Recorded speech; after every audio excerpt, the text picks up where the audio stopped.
இன்னைக்கு சமூக சூழல்ல ஒரு மாணவரோட அறிவாற்றல அவன் பெறுற மதிப்பெண்களை வச்சுதான் தீர்மானிக்குது. ஒவ்வொரு மதிப்பெண்ணும் ஒரு மாணவனோட ஒட்டுமொத்த வாழ்க்கை சூழலையும் இல்லனா குறைந்தபட்சம் பல வருஷங்களாச்சும் தீர்மானிக்க கூடியதா இருக்கு.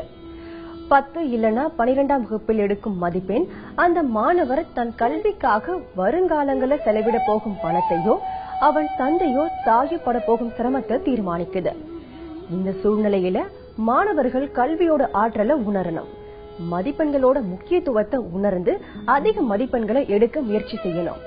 உங்க எல்லாருக்குமே இனிய காலை வணக்கம். கொஞ்சம் உந்து சக்தியோட முயன்றா வெற்றி உங்க கதவுகளை அதிகாலையிலே தட்டலாம். இந்த நிகழ்ச்சியை போல ஒவ்வொரு திங்கள் முதல் வெள்ளி வரைக்கும் தினமும் காலையில 6:30 மணிக்கு நீங்க பொது தேர்வுகள்ல தேர்ச்சி பெற, மாநில அளவுல முதலிடம் பெற இந்த நிகழ்ச்சியை தவறாம பாருங்க. மறந்துடாதீங்க, இந்த நிகழ்ச்சியில நீங்களும் உங்க சந்தேகங்களை கேட்கலாம். 8938888277 என்கிற இந்த எண்ணுக்கு உங்க கேள்வியை நீங்களே வாட்ஸ்அப் மூலமா அனுப்பலாம். உங்க கேள்வி கேட்கிற வீடியோவோட நீங்க உங்க பெயர், வகுப்பு, பள்ளியோட பெயரை குறிப்பிட்டு அனுப்பினீங்கன்னா உங்க கேள்வியும் அதுக்கான பதில்களும் இந்த நிகழ்ச்சியில ஒளிபரப்பாகும். உங்களுக்காகவே இந்த வெற்றி நிச்சயம், உங்களுக்கே வெற்றி நிச்சயம். மேத்ஸ்ல 10 மார்க் ஃபுல் அட்டெண்ட் பண்ண நான் என்னென்ன சாப்டர்ஸ்ல கான்சென்ட்ரேட் பண்ணலாம்? செக்ஷன் சி, அதாவது 10 மார்க்ல எந்தெந்த சாப்டர்லாம் படிச்சா எல்லா 10 மார்க்கும் அட்டெண்ட் பண்ணலாம். இத பார்க்கும்போது 2 வால்யூம் இருக்கு இல்லையா, வால்யூம் 1 வால்யூம் 2 மேத்ஸ்ல. வால்யூம் 1ல 4 சாப்டர் இருக்கு. இந்த 4 சாப்டர்ல இருந்து 7 கொஸ்டின் உங்களுக்கு கேட்பாங்க. அவுட் ஆஃப் 10 கொஸ்டின்ஸ் நீங்க 7 கொஸ்டின்ஸ் இந்த வால்யூம் 1ல ஃபர்ஸ்ட் 4 சாப்டர் நீங்க தரோவா இருந்தா, அதாவது ஃபர்ஸ்ட் சாப்டர்ல இருந்து ஒரு கொஸ்டின் கேட்பாங்க. 3 மெத்தட் இருக்குல்ல, அதுல இருந்து ஏதாவது ஒரு மெத்தட் கேட்பாங்க.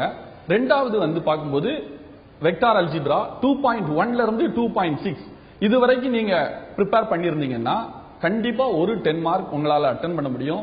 அப்புறம் 2.7 ஃபைண்ட் தி வெக்டார் கார்ட்டீசியன் ஈக்குவேஷன் இருக்கு இல்லையா, அதுல இருந்து கண்டிப்பா ஒரு கொஸ்டின் வரும். சோ வெக்டார் அல்ஜிப்ராவில இருந்து நீங்க 2 கொஸ்டின் ஆன்சர் பண்ண முடியும். தேர்ட் சாப்டர் காம்ப்ளெக்ஸ் நம்பர்ல பாத்தீங்கன்னா ஒரு சாப்டர் ஒரு கொஸ்டின் 10 மார்க் அட்டெண்ட் பண்ண முடியும். 3.4 3.5 தரவா இருந்தீங்கன்னா. ஃபோர்த் சாப்டர்ல அனாலிட்டிக்கல் ஜியோமெட்ரியில உங்களுக்கு 3 கொஸ்டின் 10 மார்க் வரும்.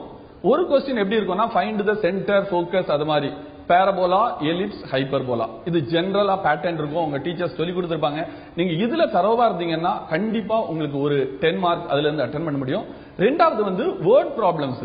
இந்த பேரபோலாவிலையும் எலிப்ஸ்லயும் பாத்தீங்கன்னா 4.1 4.2 இந்த 2 எக்ஸசைஸ் வித் எக்ஸாம்பிள்ஸ் பாத்தீங்கன்னா limited number of word problems இருக்கு.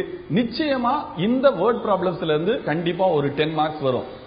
இறுதியா 4.5 6 இந்த 2 exercise equation of rectangular hyperbola அல்லது அசிம்டோட் இந்த மாதிரியான கொஸ்டின்ஸ்ல இருந்து உங்களுக்கு ஒரு கொஸ்டின் கண்டிப்பா கேட்கறதுக்கு வாய்ப்பு இருக்கு. ஃபர்ஸ்ட் சாப்டர்லயே வால்யூம்லயே நீங்க 7 கொஸ்டின் அட்டெண்ட் பண்ணலாம். ஓகே, செகண்ட் சாப்டர் வால்யூம் எடுத்துக்கிட்டீங்கன்னா 5th சாப்டர்ல 5.1 5.2 இந்த ரெண்டுலயும் நீங்க தரவா இருந்தீங்கன்னா ஒரு 10 மார்க் உங்களால ஆன்சர் பண்ண முடியும்.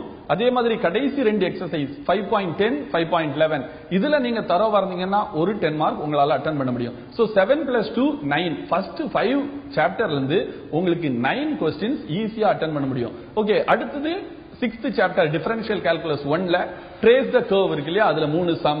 அதே மாதிரி ஆயிலர்ஸ் தியரத்தை பேஸ் பண்ணி உள்ள ப்ரூவ் தட் சம் இதெல்லாம் நீங்க தரவு பண்ணீங்கன்னா ஒரு கொஸ்டின் ஆன்சர் பண்ணலாம். சோ 10 கொஸ்டின்ஸ் வந்து ஃபர்ஸ்ட் 6 சாப்டர்ஸ்ல இருந்து உங்களுக்கு ஈஸியா அட்டெண்ட் பண்ண முடியும். இதோட மட்டும் இல்லாம 8th சாப்டர்ல 8.5 8.6 இந்த ரெண்டையும் தரவா இருந்தீங்கன்னா அதுல இருந்து கண்டிப்பா ஒரு 10 மார்க். சோ நீங்க வேற சாப்டர் 7th சாப்டர் கொஞ்சம் சில பேருக்கு கடினமா இருக்கலாம், 10th சாப்டர் கடினமா இருக்கலாம். சோ இந்த மாதிரி இதுல நீங்க 1 to 5 6 கான்சென்ட்ரேட் பண்ணிட்டு 8th சாப்டர் கான்சென்ட்ரேட் பண்ணீங்கன்னா கண்டிப்பா உங்களுக்கு மோர் தென் 10 கொஸ்டின்ஸ் அட்டெண்ட் பண்ண முடியும். நிச்சயமா நீங்க 100 out of 100 அந்த செக்ஷன் சில எடுக்க முடியும். பெரும்பாலான மாணவர்களுக்கு படிப்புல ஆர்வம் இல்ல. அதற்கு காரணம் என்ன? ஒரு விஷயத்துல ஆர்வம் இல்லாததுக்கு காரணம் அதோட விளைவுகள் தெரியாதுதான். படிச்சா என்ன நடந்து விட போகுதுன்னு உங்களை சிலர் நினைக்கலாம் பசங்களா. ஆனா படிப்புனால உயர்வு பெற்ற பலரை நாம எண்ணி பார்ப்பதில்ல. நிச்சயமா ஒவ்வொருத்தோட வீட்டிலேயும் இல்லனா வீட்டுக்கு பக்கத்திலேயும் படிப்பால தங்கள் வாழ்க்கை நிலையை உயர்த்தி கொண்டவங்க நிறைய பேர் இருப்பாங்க. அவர்களை முதல்ல எண்ணி பார்க்கணும். எந்த ஒரு விஷயத்தையும் விரும்பி செஞ்சா அதுல வெற்றி பெற முடியும். பல பேர் சினிமா பாடல்களை முழுசா மனப்பாடமா பாடுவதற்கான காரணம் கூட அத அவங்க அதிகமா விரும்புறதுதான். தவறான பாதைக்கு இட்டு செல்லும் சினிமா விரும்பும் மாணவர்கள் இனிமேல படிப்பையும் விரும்ப முயற்சிக்கணும். சோஷியல் எக்ஸாம்ல ஃபுல் மார்க் வர்றதுக்கு ப்ரொசீஜர் சில ஸ்டெப்ஸ் வேணும். அது ரொம்ப கஷ்டமா இருக்கு. ஃபுல் மார்க் வர்றது ரொம்ப கஷ்டமா இருக்கு இப்போ 10th. அதுக்கான ஸ்டெப்ஸ் என்ன, ப்ரொசீஜர், அது மட்டும் சொல்லுங்க. ஃபர்ஸ்ட் ஆஃப் ஆல் சோஷியல்ல சென்டம் வாங்கணும் அப்படின்னா சில ப்ரொசீஜர்ஸ் எல்லாம் நம்ம நோட் பண்ண வேண்டியது இருக்கு. ஃபர்ஸ்ட் ஸ்டூடெண்ட் டென்ஷன்ல ஃபர்ஸ்ட் நம்பரே கரெக்டா போடுறது இல்லை. ஃபர்ஸ்ட் பேப்பரை வாங்கின உடனே ஃபர்ஸ்ட் என்ன அவங்களுக்கு என்ன நம்பரோ எக்ஸாம் நம்பரோ அதை ஃபர்ஸ்ட் நோட் பண்ணி எழுதிடணும்.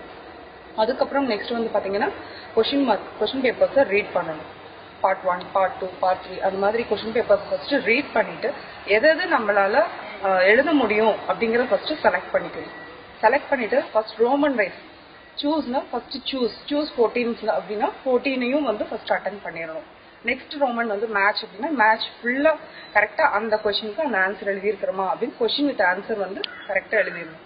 அதுக்கப்புறம் பாத்தீங்கன்னா 2 மார்க்ஸ் அதே மாதிரிதான் 1 by 1. இப்போ ஹிஸ்டரி பார்ட்னா ஹிஸ்டரி பார்ட் ஃபுல்லா முடிச்சுட்டு and then we go to civics and then we go to economics and geography. So order wise question number wise கரெக்டா எழுதணும். கொஸ்டின் நம்பர்ஸ் அந்தந்த கொஸ்டினுக்கு அது போட்டிருக்கிறோமா அப்படிங்கறத ஃபர்ஸ்ட் நம்ம பாத்துக்கணும். அதே மாதிரி அந்த கொஸ்டினுக்கு இப்போ டிஃபைன் இம்பீரியலிசம் அப்படின்னு கொடுக்குறாங்கன்னா இம்பீரியலிசம் அப்படிங்கிற ஒரு ஷார்ட் ஹெட்டிங்ஸ் மென்ஷன் பண்ணணும். ஸோ இதெல்லாம் ஃபாலோ பண்ணணும். நெக்ஸ்ட் பாத்தீங்கன்னா கேப்ஷன் அப்படின்னா கேப்ஷன்ல எவ்வளவு கொடுத்துருக்காங்களோ அதை நம்மளால எதை அட்டென்ட் பண்ண முடியும் அப்படிங்கறது செலக்ட் பண்ணிக்கணும். செலக்ட் பண்ணிட்டு அது கரெக்டா ஹெட்டிங் கொடுத்து ABC கரெக்டா அந்த கொஸ்டினுக்கு அந்த ஆன்சர்ஸ் எழுதணும். அந்த பேராகிராஃப்ல நம்ம எதை பார்க்கணும் அப்படின்னு பாத்தீங்கன்னா ஃபர்ஸ்ட் சினாப்சிஸ் அப்படின்னு போடணும். இன்ட்ரோடக்ஷனுக்கு முன்னாடி சினாப்சிஸ் போட்டு அதுல என்னென்ன நம்ம எழுத போறோம் அப்படிங்கற ஃபர்ஸ்ட் நோட் பண்ணிக்கணும். இன்ட்ரோடக்ஷன் அண்ட் தென் பாயிண்ட்ஸ், என்னென்ன பாயிண்ட்ஸ் இருக்கோ அதை நோட் பண்ணிக்கணும். அண்ட் தென் நெக்ஸ்ட் இன்ட்ரோடக்ஷன், எந்த கொஸ்டினை பத்தி நம்ம எழுதுறோமோ அந்த கொஸ்டினுக்கு ஆப்டடா சம் இன்ட்ரோடக்ஷன்ஸ் கொடுக்கணும்.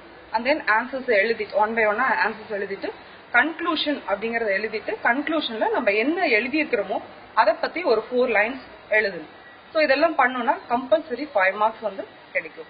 அந்த நெக்ஸ்ட் டைம்லைன் சார்ட் அப்படின்னு பாத்தீங்கன்னா டைம்லைன் சார்ட் ஃபர்ஸ்ட் இயர்ஸ் என்னென்ன இயர்ஸ் நம்ம எழுத போறோம் அப்படிங்கறத ஈவென்ட்ஸ் வைஸ் நம்ம எழுதி வச்சுக்கணும்.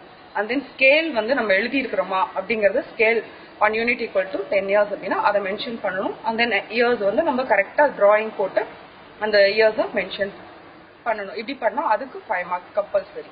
அண்ட் தென் மேப் பாத்தீங்கன்னா history map 5 marks, geography 10 marks. So history மேப்ல எதை நம்ம பண்ண போறோம் அப்படிங்கறத செலக்ட் பண்ணிட்டு அந்த மேப்பை நம்ம கரெக்டா எழுதணும். இந்த மேப் ஜூம் பண்ணி இருக்கிறதுனால அக்யூரேட் பிளேஸ் நம்ம பண்ண முடியுமா அப்படிங்கறது டவுட் தான். பட் இருந்தாலும் அந்தந்த பிளேஸுக்கு நேரா டாட் வச்சு கரெக்டா எழுதணும். ஒரு சைக்கிள் ஓட்ட கத்துக்கிற மாணவர் எத்தனை தடவை கீழே விழுந்தாலும் காயம் ஏற்பட்டாலும் வலியை பொருட்படுத்தாம விடாம முயற்சித்து கற்றுக்கொள்வதற்கு காரணம் அதுல உள்ள அதிகப்படியான ஆர்வம். நீச்சல் கற்றுக்கொள்ளும் மாணவன் அதனால ஏற்படும் உடல் வலியையோ மூச்சு திணறலையோ பெரிதுபடுத்தாம தொடர்ந்து முயற்சித்து நீச்சல் கத்துக்கிறதுக்கு காரணம் அதில் உள்ள அதிகப்படியான ஆர்வம். அந்த ஆர்வம் ஏன் படிப்புல இல்ல? நல்ல விஷயங்களை எப்போதுமே உடனடியா மனிதர்களுக்கு பிடிக்காது. இது மனிதனோட இயல்பு. சில பேருக்கு பாகற்காய் பிடிக்காது, கண்டாலே 10 அடி ஓடுவாங்க. ஆனா ஒரு டாக்டர் சொல்லுவாரு, உங்க உடம்பு பிரச்சனை தீரணும்னு பாகற்காய் மட்டும் தான் சாப்பிடணும், இல்லனா உங்களுக்கு நாம கேரண்டி இல்ல. இதன் பிறகு முதல்ல வெறுப்போடு பாகற்காயை சாப்பிட தொடங்குவார். அதன் பிறகு பாகற்காய் நமக்கு ரொம்ப பிடிச்சு போயிடும். அது இல்லாம உணவே இறங்காது. அது போலதான் படிப்போம். ஆனா அது இவ்வளவு கசப்புடையதல்ல. பாகற்காய் போல் படிப்பு கசப்பதும் தேன் போல் இனிப்பதும் நம்ம மனசுலதான் இருக்கு. இப்ப தமிழ்ல பார்த்தா ஒற்றுப்பிழை, எழுத்துப்பிழை எல்லாம் நிறைய வருது. அதை எப்படி எல்லாம் தவிர்க்கலாம்? தமிழில் ஒற்றுப்பிழை வருவது எப்படி என்ற அந்த கேள்விக்கு ஒற்றுப்பிழை என்பதோ எப்படி வருகிறது என்பதை முதல் நம்முடைய உச்சரிப்பு சரியாக இருக்க வேண்டும். சரியாக இருக்க வேண்டும் என்றால் நம்ம படிப்பதை உச்சரிப்பு சரியாக படித்தால் ஒற்றுப்பிழை வரவே வராது. லகரம், லகரம், ழகரம் இதுதான். அப்புறம் தா நா இதுல ஒற்றுப்பிழை வரும். நா இதுல ஒற்றுப்பிழை வரும். மெல்லினம், வல்லினம், இடையினம் என்று சொல்லிக் கொண்டு படித்தால் அதில் ஒற்றுப்பிழை வராது. வல்லின ரகரமா இடையின ரகரமா என்று சொல்லி படிக்க வேண்டும். அப்படி சிறிய வயதிலிருந்து அப்படி பயிற்சி எடுத்தால் வராது. இப்பொழுது நன்றாக படிக்கும் பொழுது ஒற்றுப்பிழை வரும் மாணவர்கள் வந்து காசா தாப்பா வல்லினத்துக்கு முன்னாலே ஒற்று வரும். அந்த காசா தாப்பா வல்லினத்துக்கு முன்னாலே ஒரு வல்லின இரு வரும்போது அதை தொடர்ந்து இன்னொரு இடையின இரு எதுவுமே வராது. அதை வந்து நினைவில் கொள்ள வேண்டும். இது ஒற்றுப்பிழை நன்றாக படிக்கின்ற மாணவர்கள் இந்த ஒற்றுப்பிழை எடுத்துக்காட்டாக பயிற்சி என்று எழுதும் பொழுது அந்த இருக்கு பக்கத்தில் ஒரு இச்சு போட்டு வச்சிருக்கீங்க. அது வந்து மிக மிக தவறானது. அதில் வந்து மதிப்பெண் குறைவதற்கு வாய்ப்புகள் உள்ளன. எனவே வந்து படிக்கும் பொழுது சரியாக அந்த உச்சரிப்பை சரியாக படிக்கும் பொழுது ஒற்றுப்பிழை ஏற்பட வாய்ப்பே இல்லை. உச்சரிப்புகளை கவனமாக தமிழ்நாட்டில் பிறந்து நாம் தமிழிலேயே உச்சரிப்பு பிழை செய்யும் பொழுது மிக நமக்கு மனம் மிக வேதனையாக இருக்கின்றது. எனவே நன்றாக படித்து தமிழை வளர செய்யுங்கள். நம்ம மாணவர்களா செய்கிற பெரும் தவறு ஒரு பாடம் வரலன்னா அதை ஒட்டு மொத்தமா தூக்கி எறிஞ்சிடுறதுதான். அந்த புத்தகத்தையே அப்புறமா தொடரதே கிடையாது. இப்படி செய்யறது சரியா? படிப்பு என்கிறது முதல்ல பிடிக்காட்டாலும் போக போக பிடிக்க ஆரம்பிச்சிடும். உதாரணத்துக்கு கணக்கு பல பேருக்கு பிடிக்காத ஒரு பாடம். இத கண்டுபிடிச்சது யார் என்கிற வாசகத்தை பல பேர் உச்சரிப்பதை நம்ம பார்த்திருப்போம். இதுக்கு காரணம் தனக்கு வராதுன்னு நம்ம மனசுல நாமே போட்டுக்கொள்ளும் தவறான விதை. அதுவே கொஞ்சம் கொஞ்சமா வளர்ந்து ஒட்டுமொத்த மனசையும் ஆக்கிரமித்து விடுது. அந்த பாடத்தை நம்ம கிட்ட இருந்து வெகு தூரத்திற்கு அழைத்து சென்று விடுது. பிசிக்ஸ்ல சென்டம் எய்ம் பண்றேன் நானு. கம்பல்சரி ப்ராப்ளம் ஒவ்வொரு வருஷமும் டிஃப்ரெண்ட் சாப்டர்ஸ்ல இருந்து டிஃப்ரெண்டா கேக்குறாங்க. அதை நான் எப்படி தரோ பண்ணி படிக்கிறது? இயற்பியலும் கணிதமும் வந்து உன்னோட பிணைப்பானது. அதை நீங்க எவ்வளவு நீங்க பிராக்டிஸ் பண்றீங்களோ பிற்காலத்தில் உங்களுக்கு மெடிசனும் சரி இன்ஜினியரிங்கும் சரி இந்த மெமரி தான் உங்களுக்கு வந்து ஒர்க் அவுட் ஆகும். ஸோ நீங்கள் அதை இப்போ 6வது லெசனில் இது வரைக்கும் கேட்டது கிடையாது. அதே மாதிரி பார்த்தீங்கன்னாக்கா 9வது லெசனில் கேட்டது கிடையாது. 9வது லெசன் பார்த்தா இன்ஜினியரிங் யார் ஆப்ட் பண்ணுறாங்களோ அவங்களுக்கு அது முக்கியமான லெசன். நிறைய பேர் அந்த 9வது லெசனில் நம்ம டயர் ஆகிடும். ஐயோ இது படிக்க முடியாது, எப்படி கஷ்டம் அப்படின்ட்டு. அப்படி கிடையாது. அது கான்செப்ட் பேஸ் இருக்குது, எல்லாமே அப்ளை. இப்போ டெக்னாலஜி என்ன இருக்கோ அந்த பேசிக் சயின்ஸ் தான் இந்த 9th சாப்டர்ல செமிகண்டக்டர் அப்படின்னு கொடுத்துருக்காங்க. ஸோ அதில் இருக்கிற மினிமம் அந்த எக்ஸாம்பிள் ப்ராப்ளம் நம்ம ஒர்க் அவுட் பண்ணி பார்த்தோம். ஏன்னா அதிலேயே சொல்யூஷன் கொடுத்துருக்கோம். உங்களுக்கு நீங்கள் அதிகமாக படிக்க வேண்டிய அவசியம் கிடையாது. அந்த சொல்யூஷனை நீங்கள் மறுபடியும் நீங்கள் எழுதி பார்த்துக்கோங்க. ஸோ 6வது சாப்டர், 9வது சாப்டர், 4வது சாப்டர். 4வது சாப்டர்லையும் இது வரைக்கும் கேட்டது கிடையாது. ஸோ 4வது சாப்டர் நீங்கள் பார்க்குறப்போ இண்டக்டன்ஸ், ஒரு ஏரோப்ளைன் ஃபீல்டு லைனில் வேகமாக போகிறப்போ அதனுடைய இஎம்எஃப் இன்டியூஸ்டு இஎம்எஃப் எவ்வளோ இருக்கும் அப்படின்ற மாதிரி ப்ராப்ளம் வரும். E = BLV. ரொம்ப 2 ஸ்டெப்பு தான். அதாவது எதிர்பார்க்காத சாப்டர்லேருந்து ஈஸியான ப்ராப்ளம் வரதுக்கு வாய்ப்புகள் இருக்கலாம். அதனால் நீங்கள் நம்ம இது வரைக்கும் தான் நம்ம 1, 2, 3, 5, 7, 8 தான் படிக்கணும் அப்படின்னு கிடையாது.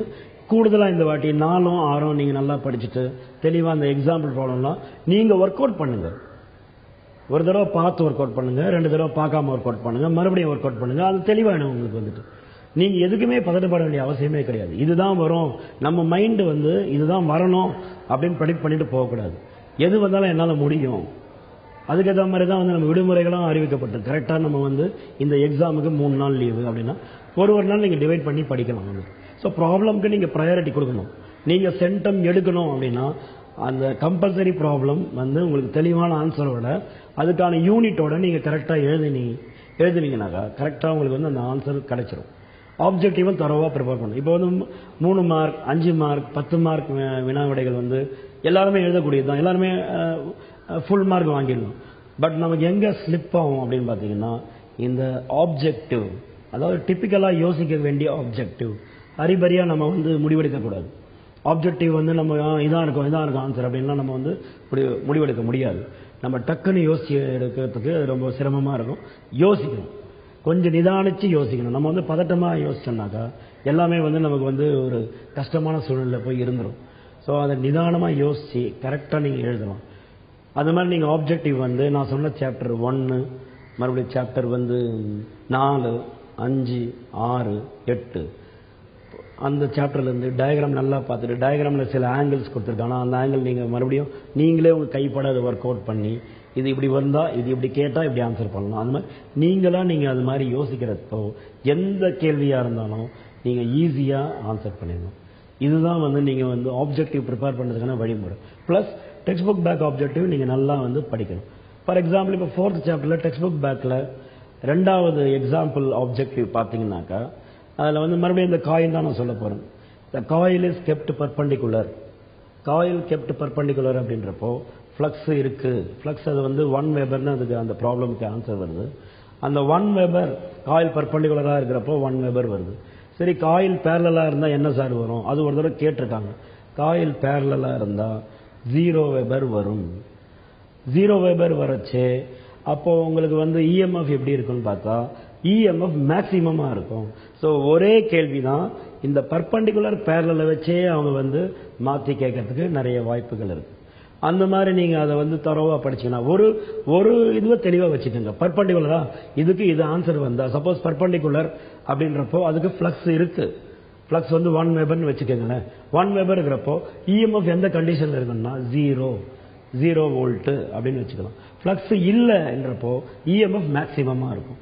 அந்த மாதிரி நீங்கள் அந்த மாதிரி கான்செப்ட் ஃப்ரேம் பண்ணி படிச்சுன்னா உங்கள் ஆசிரியர்களும் சொல்லி கொடுத்துருப்பாங்க. ஸோ அதை வந்து நீங்கள் ஞாபகமாக வச்சு ஒரு கேள்விக்கு பன்முகத்தன்மையோட கேட்கறதுக்கு நிறைய வாய்ப்புகள் இருக்குது. ஸோ இந்த மாதிரி நீங்கள் வந்து ஒன்னொன்றையும் நீங்கள் கரெக்டாக தெளிவாக புரிஞ்சுக்கணும். இப்போ யங்ஸ் டபுள் ஸ்லிட் 5வது சாப்டரில் நம்ம பார்த்தோம்னா யங்ஸ் டபுள் ஸ்லிட்டில் வந்து ஏர் மீடியமில் தான் பண்ணுறோம். ஜெனரலாக அந்த யங்ஸ் டபுள் ஸ்லிட் எக்ஸ்பெரிமெண்ட் அது ஏர் மீடியமில் பண்ணுறப்போ you are getting some wavelength, you are getting some fringe width. இப்போது அந்த யங்ஸ் டபுள் ஸ்லிட்டையே ஒரு தண்ணிக்கு அடியில் அந்த எக்ஸ்பெரிமெண்ட் பண்ணுறோம் அப்படின்றப்போ வேவ் லென்த் எப்படி இருக்கும்? வேவ் லென்த் குறைஞ்சிரும். ஸோ வேவ் லென்த் குறையிறப்போ அதனுடைய ஃப்ரிஞ்ச் வித் பீட்டா அதுவும் குறையும். இதான் கான்செப்ட். ஸோ ஒரு மீடியம்லேருந்து இன்னொரு மீடியம்க்கு லைட் ட்ராவல் பண்ணுது. If that medium is tensor medium, in that denser medium the wavelength decreases.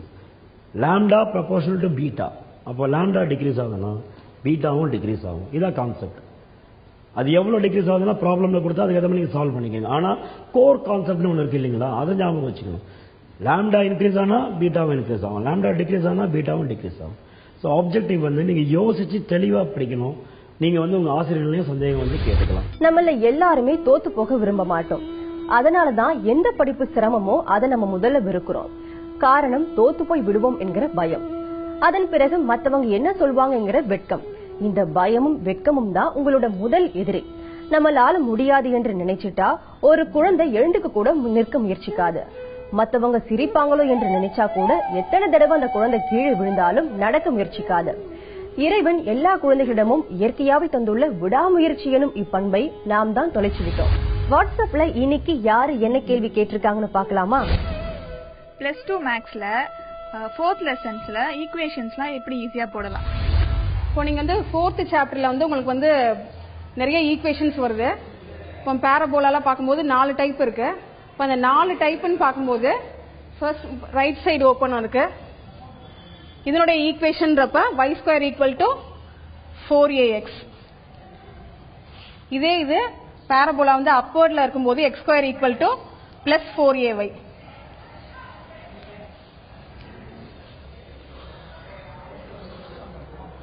டவுன்வர்ட்ல வரும்போது x² = -4ay. இப்போ உங்களுக்கு பிராக்டிகல் ப்ராப்ளம்ல நீங்க பாத்தீங்கன்னா மெயினா இந்த 3 ஈக்குவேஷன்ஸ் வச்சு தான் வரும்.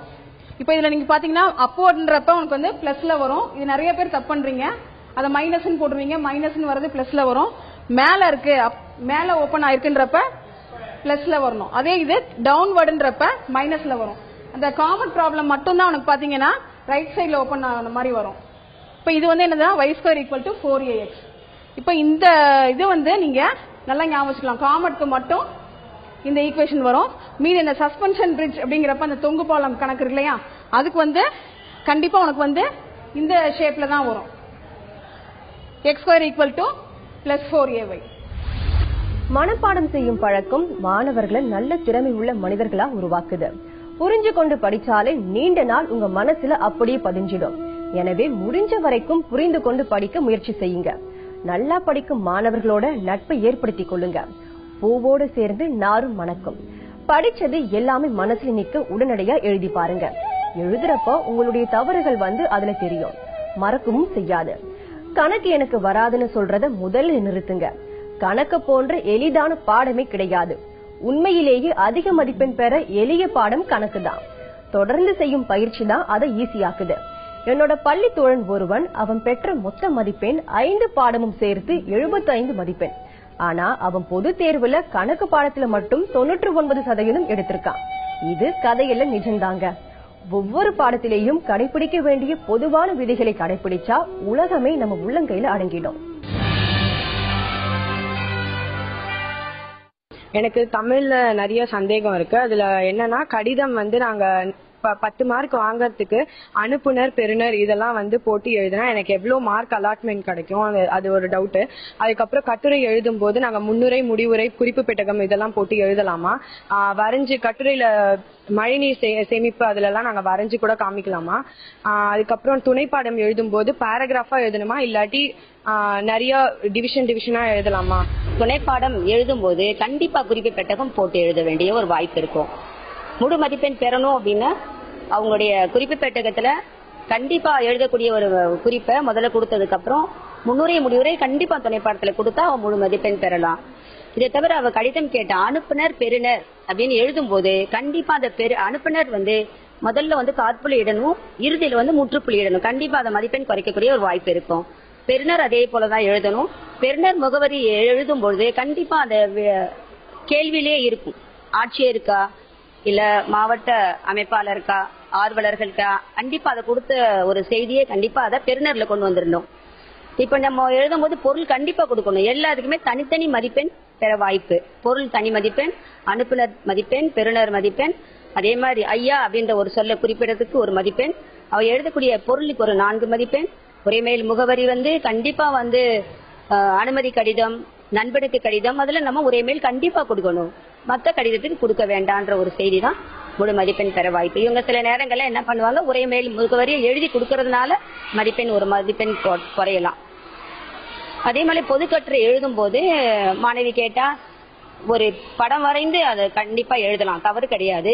ஆனா நேரம் சரியான அளவுல இருந்தால் மட்டும் பொதுக்கட்டுரைக்கு அதை மாதிரி ஒரு படம் எடுத்து வரையலாம். மற்ற நேரங்கள்ல அவ வரையன்ற வாய்ப்பு கிடையாது. இது எழுதினாலே கண்டிப்பா மதிப்பெண் உண்டு.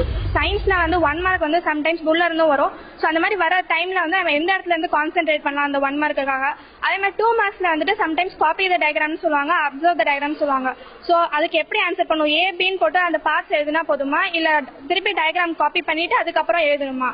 சோ இது 2 டவுட்ஸ் இருக்கு. அதுக்கப்புறம் 5 மார்க்ல சம்டைம்ஸ் அந்த கீவேர்ட்ஸ்லாம் ஹைலைட் பண்ணும், டயக்ராம்ஸ்லாம் கொடுத்து கொஞ்சம் அட்ராக்ட் பண்ணுன்னு சொல்லுவாங்க. சோ அதுக்கெல்லாம் எப்படி அதெல்லாம் கொண்டு வர்றது, கரெக்டா பேப்பர்ல எப்படி கரெக்டா பிரசன்ட் பண்றது? சமச்சீர் 4 இயர்ஸ் முடிய போது, இது 5th இயர். ஆனா எந்த சப்ஜெக்ட்லயும் ஒன்னும் சேஞ்சஸ் வரல. சயின்ஸ்ல மட்டும் விரிவா அடிஷனல்லா புக் பேக்ல அடிஷனல் கொஸ்டின்ஸ் நிறைய சேர்த்திருக்கான். சயின்ஸை பொறுத்த வரைக்கும் 5 இயர்ஸ் கொஸ்டின் பேப்பர் ஃபாலோ பண்ணாதீங்க.